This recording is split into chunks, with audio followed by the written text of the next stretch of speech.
મહારાજા સયાજીરાવ યુનિવર્સિટીની આર્ટ્સ ફેકલ્ટીમાં વિદ્યાર્થીઓને અભ્યાસ દરમિયાન સર્જાતી સમસ્યાને કારણે આજે યુવા શક્તિ ગ્રુપ દ્વારા આંદોલન કરવામાં આવ્યું। મહારાજા સયાજીરાવ યુનિવર્સિટીની આર્ટ્સ ફેકલ્ટી ખાતે વિદ્યાર્થીઓની સમસ્યા જેમ કે FYBAના ક્લાસ સમયસર રાબેતા મુજબ ચાલુ થાય, FYમાં 8 વિષયમાં પાસ થવું ફરજિયાત કરેલ અને જો આમ થાય તો વિદ્યાર્થીઓનું 1 વર્ષ બગડે એમ છે જેવી અનેક સમસ્યાઓના નિવારણ માટે आज युवा शक्ति ग्रुप द्वारा आंदोलन करवामां आव्युं।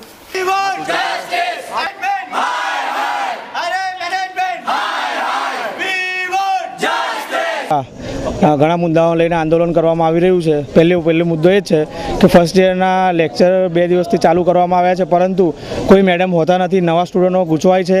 पहेलां पहेलुं तो आ लेक्चर थवा जोईए। 2 दिवसमां लेक्चर रेग्युलर ना थया तो युवा शक्ति ग्रुप द्वारा उपवास करवामां आवशे। क्लास त्यां आगळी नाना पड़े छे तो स्टूडंटने मोटा क्लासमां बेसाडवामां केम नथी आवता। बीजो मुख्य मुद्दो ए छे कि 8 SYमां जवा माटे 16 विषयमांथी तमारे 7 विषय हता गया वर्षे, तो आ वर्षे 8 केम करवामां आव्या? मारू सर साचो जवाब नहीं आपता।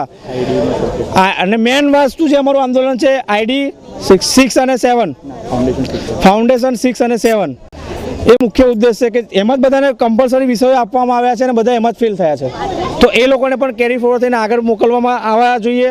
આ બધા મુદ્દાઓ લઈને યુવા શક્તિ ગ્રુપ આજે આંદોલન કરી રહ્યું છે અને જો અમને કોઈ સાચો જવાબ નહીં મળ્યો તો સતત 2 દિવસ પછી ભૂખ ઉપવાસ પર બેસી જઈશું, એની બાહેધરી અમે લઈએ છીએ। કેતન ઠાકોર, યુવા શક્તિ ગ્રુપ।